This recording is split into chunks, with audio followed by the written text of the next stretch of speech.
ত্রিভুজের ক্ষেত্রফল নির্ণয় সংক্রান্ত পরবর্তী অঙ্কটি হচ্ছে ABCD চতুর্ভুজের শীর্ষবিন্দু ABCD এর স্থানাঙ্ক 1,2 -5,6 7, -4 k, -2 হলে এবং চতুর্ভুজের ক্ষেত্রফল 0 এই কন্ডিশনে k এর মান নির্ণয় করতে হবে। তো আমরা চতুর্ভুজটা আঁকি। ধরলাম যে চতুর্ভুজ ABCD, A B C D, এ বিন্দুর স্থানাঙ্ক 1,2, বি বিন্দু -5,6, সি বিন্দু 7, -4 আর ডি বিন্দু k, -2। তো আমরা এখানে ছোট্ট একটা অঙ্কন করব। অঙ্কন এসি যোগ করি।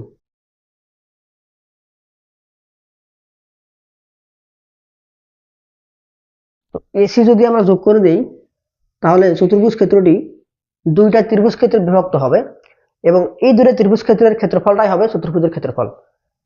তাহলে আমরা বলতে পারবো যে ত্রিভুজ ক্ষেত্র ABC এর ক্ষেত্রফল প্লাস ত্রিভুজ ক্ষেত্র ACD এর ক্ষেত্রফল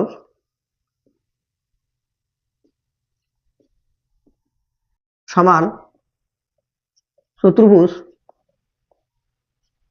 ABCD এর ক্ষেত্রফল, এটা সমান প্রশ্ন 0 বলা আছে। আমরা ABC ত্রিভুজের ক্ষেত্রফল বের করি হাফ নির্ণায়ক পদ্ধতিতে ABC। তাহলে আমরা ভুজগুলোকে এক কলামে লিখবো 1 -5 7, 1 -5 7।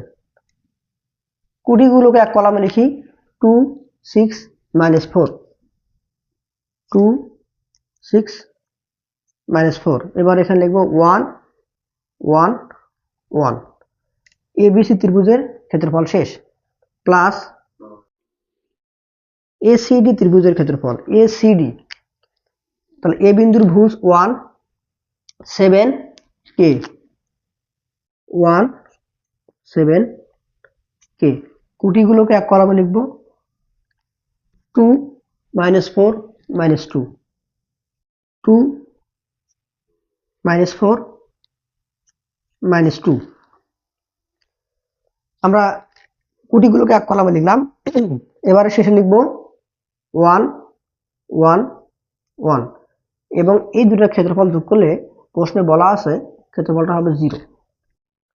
এখন আমরা নির্ণয় করব বা হাফ। আমরা যে কোনো একটা সারি বা যে কোনো একটা কলাম বরাবর বিস্তার করতে পারি। তাহলে এখানে যদি আমি প্রথম যে সারিটা বরাবর বিস্তার করি তাহলে হাফ এখানে থাক, 1 + 1 যদি আমি নিই 1 ইন্টু কলাম বাদ সারি বাদ 6 কে 6 -4 আর চিহ্ন মাইনাস প্লাস হবে +4। আমরা নির্ণায়ক ক্লাসে আমরা এগুলো জানি। এবারে প্লাস এবার -2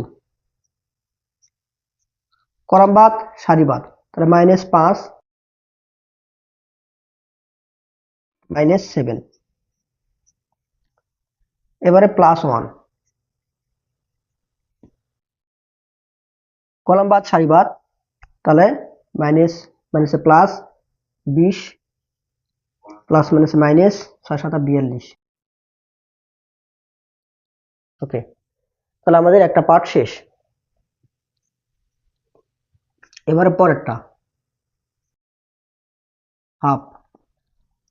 আমরা এই সারি বরাবর বিস্তার করব +1 1 যদি নেই তাহলে কলাম বাদ সারি বাদ, তাহলে -4 +2 এবারে -2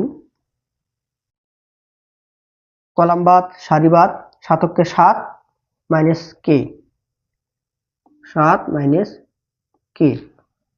এবারে +1 কলাম বাদ সারি বাদ -14 -k ওটা +4 কে হবে প্লাস 4k এই দুটোর যোগফল সমান 0 আমাদের প্রশ্ন বলছে। তো দুই পাশে যেহেতু হাফ আছে আমরা হাফটা কমন নিয়ে ওটাকে ওই পাশে 0 দিয়ে ভাগ করে ওটা কাহিনী শেষ। আমরা শুধু ভিতরে হিসাব করব। তাহলে এখানে কত থাকতেছে 6 আর 4 10, 7 5 12, -12, -12 আর 2 গুণ করলে -24 আর এখানে মাইনাস দিয়ে গুণ করলে +24 হবে। 12 দুগুণে 24, এখানে 42 থেকে 20 বাদ দিলে থাকবে 22, কিন্তু 22টা চিহ্ন নেগেটিভ বড়, প্লাস মাইনাসে -22। তারপরে আমরা এই প্লাস দিয়ে ভিতরে সবগুলো গুণ করে দেব। তাহলে এখানে আচ্ছা এটা লিখে দিই, প্লাস এখানে কত থাকতেছে -2, এখানে -14, প্লাস 2k, তারপরে -14 প্লাস প্লাসে প্লাস 4k সমান 0।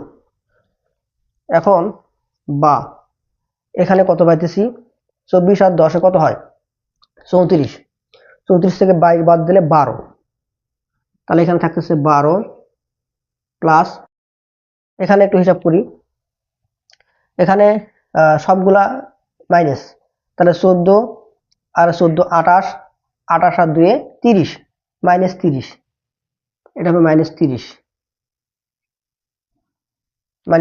আর আমাদের যে সংখ্যাগুলো থাকতেছে k 4k আর এখানে 2k যোগ হবে প্লাস 6k সমান 0। তাহলে বা 6k, এখানে আমি যদি 30 থেকে 12 বাদ দেই পাবো -18 সমান 0। অতএব 6k সমান 18, অতএব k সমান 18/6। 3 নির্ণেয় মান